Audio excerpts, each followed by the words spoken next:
Welcome back to our channel.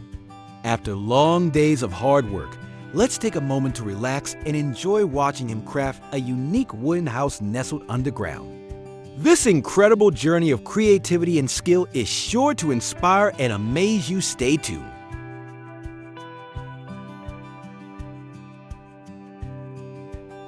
The land where he chose to build his house wasn't level. It had a slight slope, which posed a challenge for starting construction.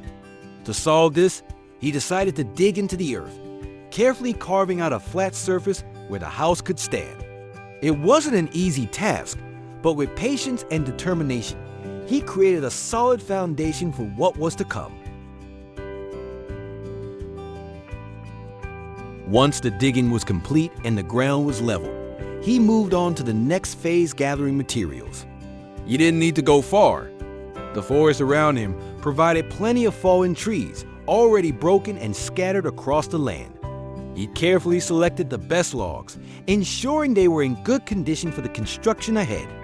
After chopping the trees down, he brought the logs back to his site, ready to start building.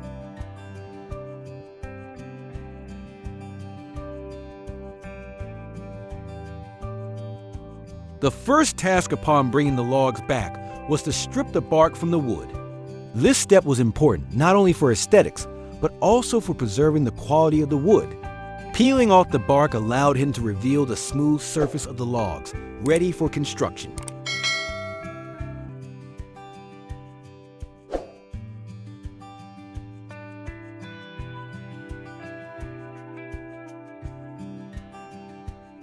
He then started a small fire to burn one end of the logs he had selected to create the frame for the house. The purpose of this was to treat the wood, giving it a stronger and more durable structure. After carefully burning the ends of the logs, he moved on to the next task, digging holes in the ground to bury the logs. These holes were essential for securing the posts into place, ensuring the frame would be sturdy and stable.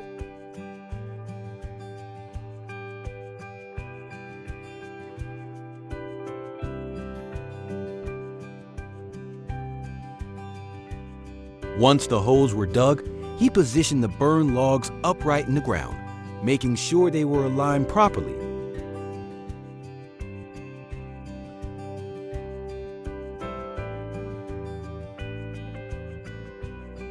On the main post, he carefully carved long, round holes along the trunks. These holes would serve an important purpose. They were designed to hold the horizontal beams that would form the frame of the house. By creating these precise grooves, he ensured the beams would fit securely, allowing the structure to hold together firmly.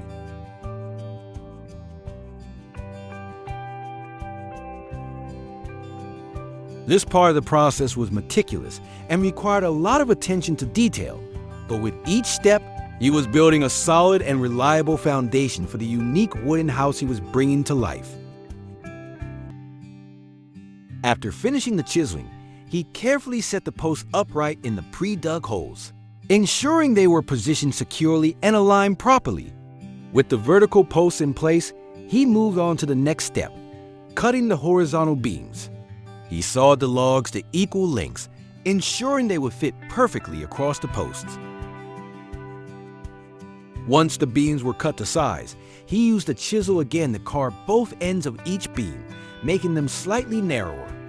This step was crucial, as it allowed the beams to fit securely into the round holes he had previously made in the main posts. The chiseling needed to be precise to ensure a tight fit, ensuring that the beams would stay in place once connected.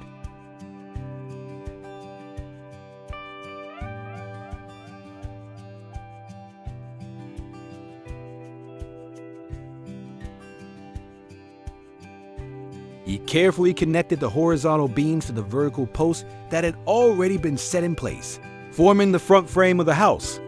This marked a significant step in the construction as the main structure of the house began to take shape. The framework was sturdy and each piece fit perfectly, giving a clear idea of how the house would look once completed.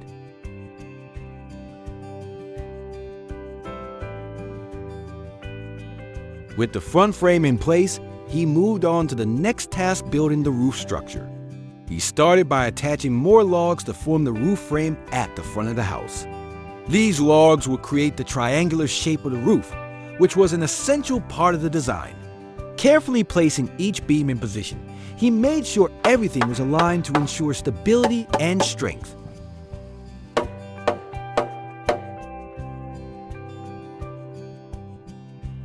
Once the triangular roof structure was completed, he added an additional vertical beam along the length of the house. The top of this beam was carefully connected to the two logs at the peak of the roof, forming a secure connection. The lower end of the beam, however, rested on the ground. This was because the house was being built partially underground, with the lower part of the house set into the earth. The beam naturally extended downward, touching the ground to provide extra support for the roof and the overall structure.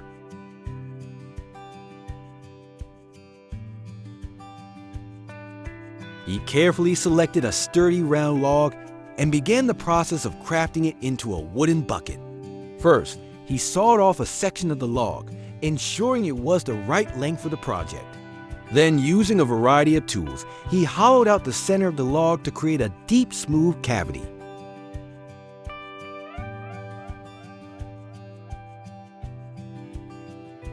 It took time and precision to remove the wood from the inside without damaging the outer edges. Once the hollowing was done, he shaped the log's exterior, smoothing out any rough areas and ensuring the bucket would be strong enough to carry a heavy load of dirt.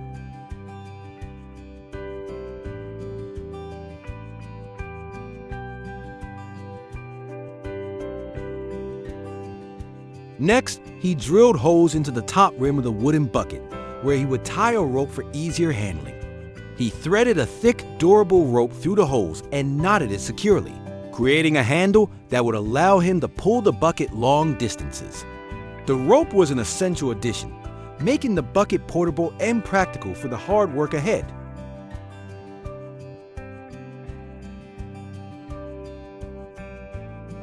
With the bucket now ready, he tested its weight and strength, satisfied with the sturdy structure he had created. It was lightweight enough to carry, but strong enough to hold a fair amount of soil. This wooden bucket would become an essential tool for transporting earth, allowing him to efficiently gather and move the dirt needed for his building project. When he reached the house, he poured the dirt onto the ground and began mixing it with water. This combination formed a thick, sticky mud, just the right consistency for plastering the walls. He then carefully applied the mud to the dirt walls he had already dug and shaped. The mud was spread in a smooth, even layer to create a flat surface. The goal was to create walls that were not only stable and strong, but also visually appealing, with a smooth and even finish. Once one of the walls was completely covered with the mud mixture and had a smooth, even texture, he moved on to the next step.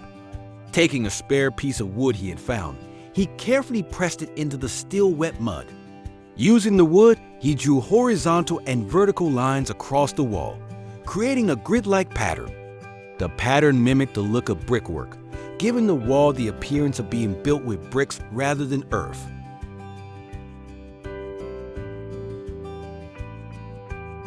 He repeated this process on the other two walls, carefully marking them with the same grid pattern while the mud was still soft and workable. As the mud dried, the lines created by the wood would stay imprinted on the surface, giving the walls a finished, structured appearance. The effect was striking. Each wall now resembled a traditional brick wall, even though it was made entirely from mud.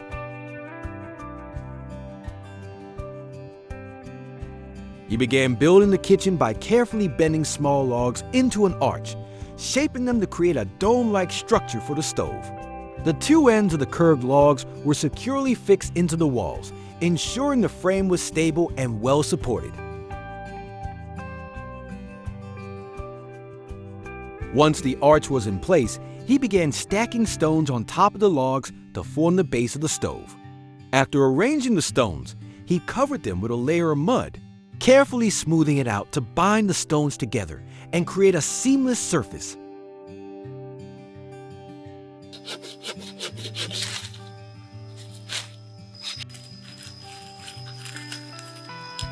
As the mud was still wet, he decided to light a small fire inside the stove. The heat from the fire helped speed up the drying process, allowing the mud to set faster and the stove to become solid and stable. This method not only helped dry the stove quickly, but also made it ready for use sooner. It was now ready to provide warmth and a place for cooking, completing an essential part of his handcrafted home.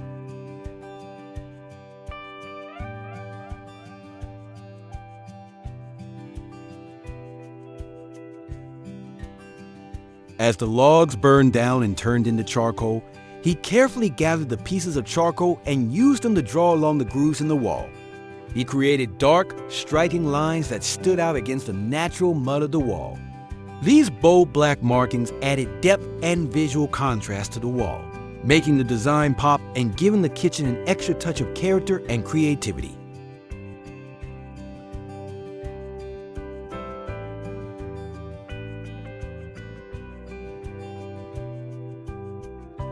Next, he focused on further enhancing the walls of the kitchen.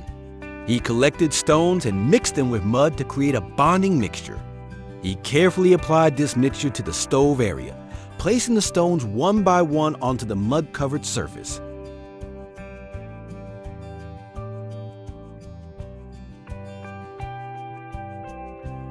The stones were arranged meticulously, ensuring they fit together tightly, creating a smooth and seamless finish. The combination of the stones and mud not only provided a strong, heat-resistant surface for the stove, but also added texture and visual interest to the kitchen walls.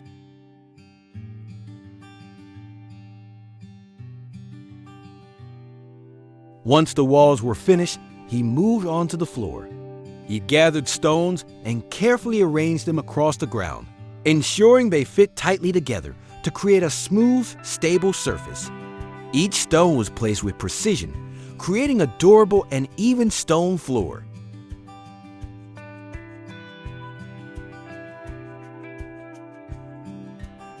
The first step was selecting the perfect vertical logs, each chosen for its strength and stability. With steady hands, he carefully carved deep grooves along the length of each vertical log, ensuring the cuts were even and precise.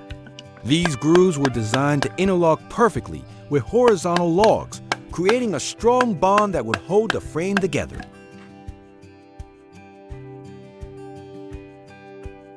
For the horizontal pieces, he repeated the process, carving matching notches at each end to fit securely into the grooves on the vertical logs. Each notch was carefully measured and cut to ensure that when the horizontal logs were placed, they would align perfectly, forming an interlocking structure. The connection between the vertical and horizontal pieces was seamless, with each log fitting snugly into its counterpart, creating a strong and durable frame. The interlocking structure allowed the bed to remain sturdy without the need for additional fasteners, relying solely on the skillful craftsmanship of the joints.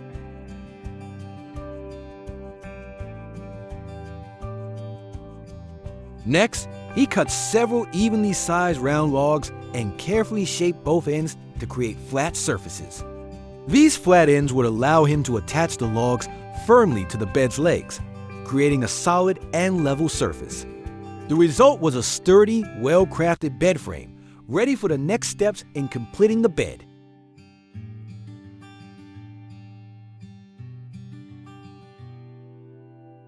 The first task was to build a mold for shaping the bricks. He selected 4 sturdy wooden planks and carefully measured and cut them to the desired size. After ensuring each plank was straight and smooth, he assembled them into a rectangular frame, securing the corners tightly to prevent any shifting during use.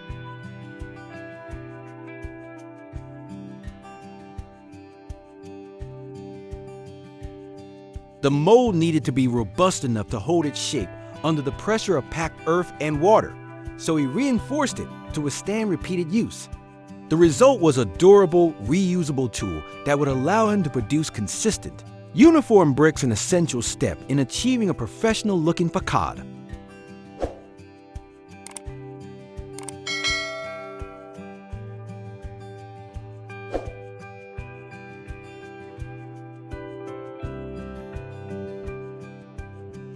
After thoroughly mixing the soil and water to create a smooth, cohesive mixture, he carefully scooped it into the rectangular mold he had prepared earlier.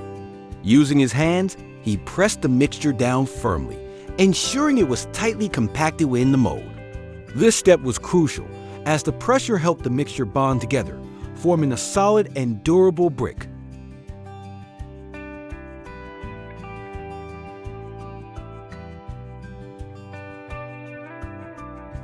With the bricks finally completed, he set about constructing the wall that would form the striking facade of his house.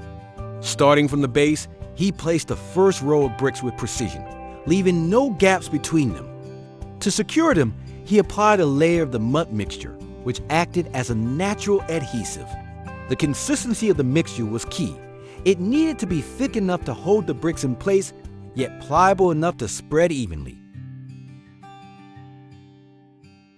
Each brick was pressed firmly into the mud mixture, creating a strong bond that added stability to the wall. His attention to detail was evident in every placement, as he ensured that the structure would not only be durable, but also visually appealing. Slowly but steadily, the wall began to take shape, its rustic charm complementing the rest of the house's design. After some time and careful labor, the wall was complete. It stood tall and sturdy, a testament to his craftsmanship and the ingenuity of his handmade bricks. But he wasn't done yet. There was one final touch to elevate the aesthetic of the wall. At the points where the bricks met, small grooves had naturally formed, creating a subtle pattern across the surface.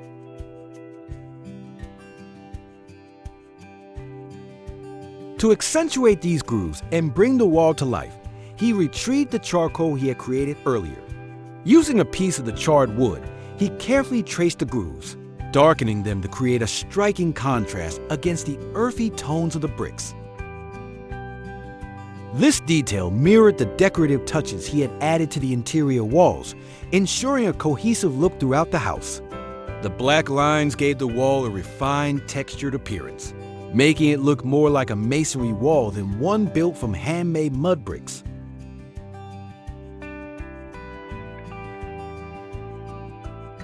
He started by carefully selecting long, straight logs to serve as the primary longitudinal beams for the roof.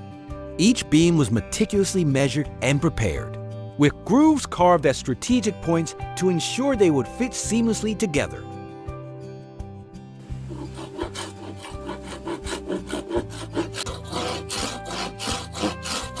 These longitudinal beams were then positioned along the length of the roof, forming the backbone of the structure. He worked steadily, checking each connection to ensure it was tight and secure, creating a strong framework to support the rest of the roof.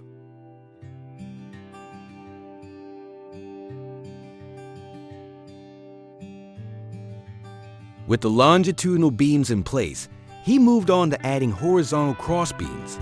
These secondary beams were essential for reinforcing the roof and providing additional support for the materials that would eventually cover it. At each intersection where a horizontal beam met a longitudinal one, he carefully drilled holes through both logs. This was no simple task, as it required precision and strength to ensure the holes aligned perfectly.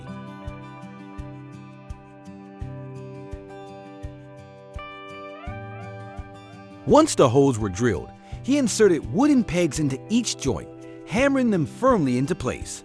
These pegs acted as locking mechanisms, adding an extra layer of stability to the roof's framework.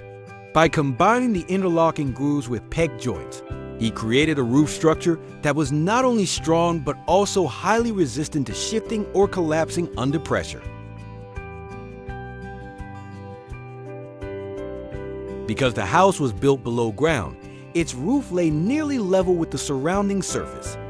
To address this low height, he decided to construct a two-tiered roof, adding height and functionality while maintaining the house's natural integration with its environment.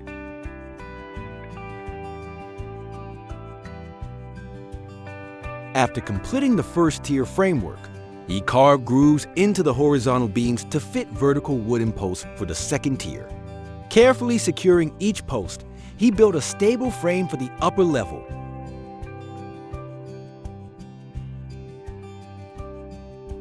After erecting the vertical posts and horizontal beams for the roof, he moved on to connecting the longitudinal beams.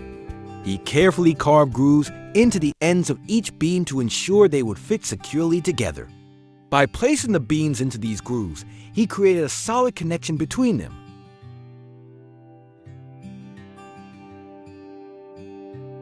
To add even more stability, he drilled holes through the meeting points of the beams and inserted wooden dowels, securing the beams tightly in place. This additional reinforcement ensured that the roof framework was not only well aligned, but also sturdy enough to support the rest of the structure.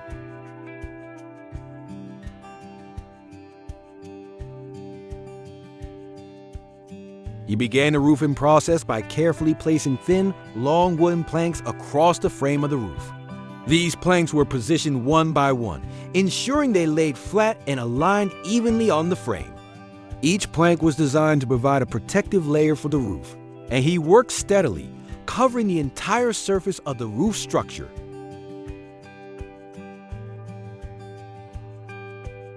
Once the planks were in place, he secured them firmly by drilling holes through each plank and into the horizontal beams of the roof frame.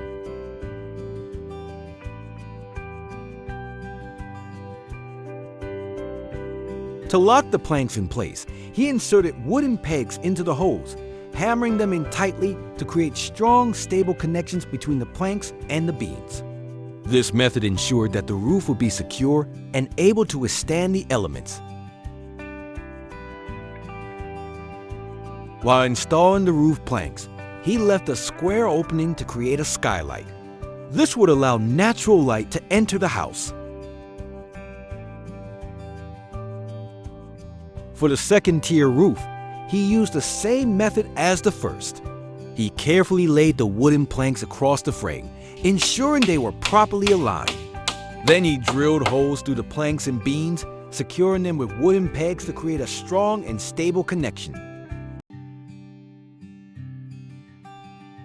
Just like the first roof, he left a square gap in the second tier roof to create a skylight. This opening would allow natural light to enter the house, providing ventilation and brightness to the interior. After securing the roof and reinforcing the skylight area, the second tier roof was complete, mirroring the design of the first while adding more depth and functionality to the house.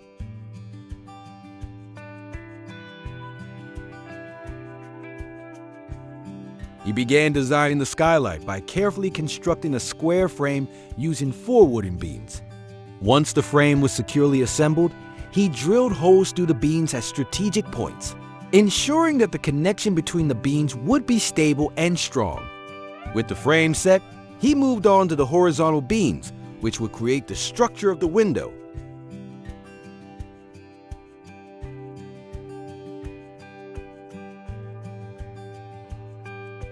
For these horizontal beams, he carved notches at both ends, allowing them to fit securely into the vertical beams of the frame. This created a sturdy, interlocking structure. Once the beams were in place, he threaded ropes through the holes, connecting them to the horizontal beams. The ropes were positioned so that, by pulling on them, the window could be opened and closed.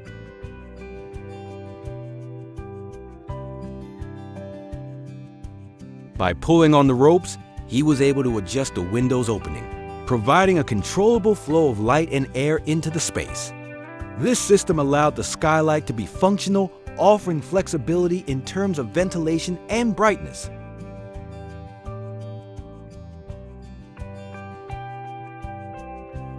The ropes not only served as a way to open the window, but also added a rustic charm to the design. The entire skylight mechanism was securely attached, ensuring it would function effectively and remain a lasting feature of the house.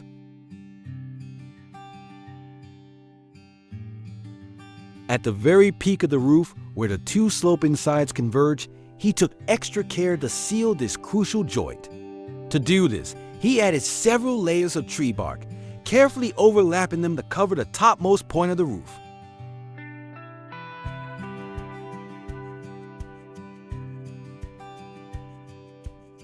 In addition to covering the peak, he paid close attention to the gaps between the wooden beams along the roof.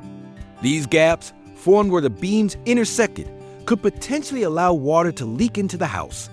To address this, he prepared a special sealing solution, carefully mixing a substance designed to fill these small openings. He applied the mixture meticulously along every joint where the beams met, ensuring that each gap was sealed tight.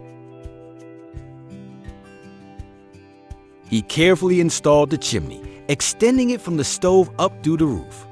This would ensure that smoke from cooking or heating could rise and escape through the roof, preventing it from circulating inside the house and creating an uncomfortable atmosphere. The chimney's careful placement was important to maintain airflow, allowing the house to stay fresh and breathable while ensuring safety from any potential buildup of smoke.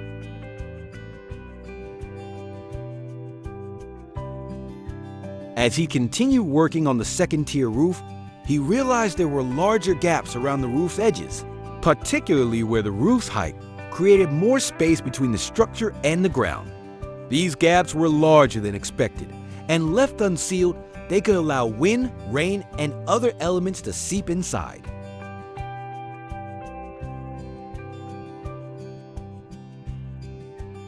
To address this issue, he decided to use bricks to fill the open spaces. Drawing on the same technique he had used for the walls, he started carefully laying the bricks to close the gaps, stacking them securely in place. Each layer was bonded with a mixture of mud and water, ensuring the bricks would remain firmly in place for years to come.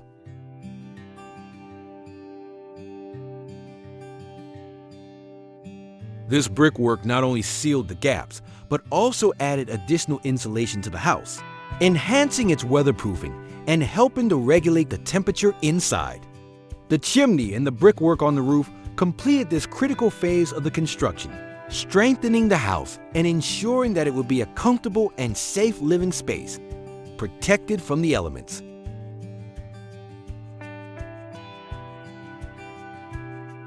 After completing the wall, he took some charcoal and applied it to the gaps between the bricks.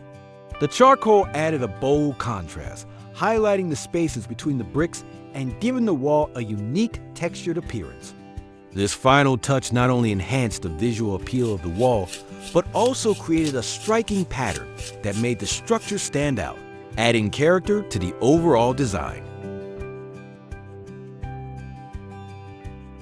He then began constructing a window system for the front of his house, focusing on creating a sturdy and functional design. To start, he carefully selected 4 wooden beams and joined them together to form a square frame. This frame would serve as the foundation for the window, providing both structural integrity and an aesthetic balance to the front of the house. Once the frame was secure, he added horizontal beams across the square, connecting the sides to form the window panels. At each point where the wooden beams intersected, he drilled small holes and inserted wooden pegs to reinforce the structure. These pegs acted as connectors, ensuring that the frame was tightly bound and would remain strong over time. By carefully securing the beams in this way, he ensured the window would be stable and durable. Next, he drilled 2 holes at the top of the frame on the house structure to attach the window. These holes were carefully positioned to ensure that the window could be securely hinged, allowing it to open and close smoothly. With the hinges in place, he attached the window to the frame, ensuring it could be conveniently opened and closed whenever needed. The window was now fully functional, offering both practicality and an attractive feature for the home.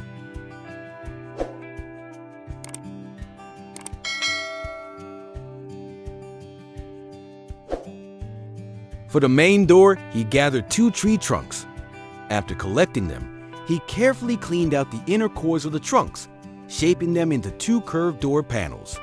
These curved doors gave the entrance a unique and natural look, perfectly fitting the rustic style of the house.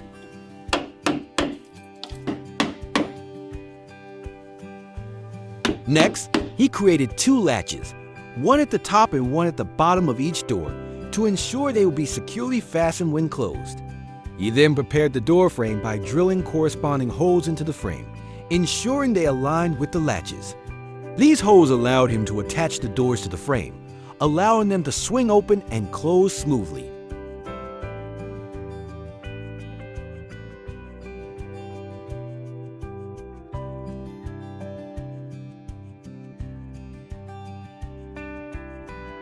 He began by going out into the nearby field to cut a large amount of grass, gathering it into neat, small bundles. Carefully, he tied each bundle together using strong twine, making sure the grass was compact and secure. After the grass was bundled, he turned his attention to 2 vertical wooden beams that he had previously prepared. These beams would serve as the foundation for the mat he was about to create.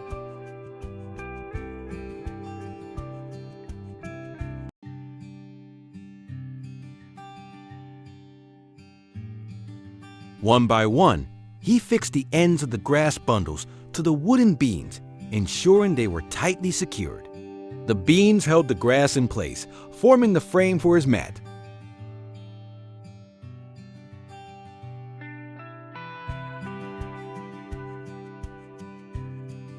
The result was a sturdy, handmade mat, perfect for placing inside his home. The combination of natural materials, grass, and wood created a rustic and cozy atmosphere, while the craftsmanship reflected his resourcefulness and attention to detail.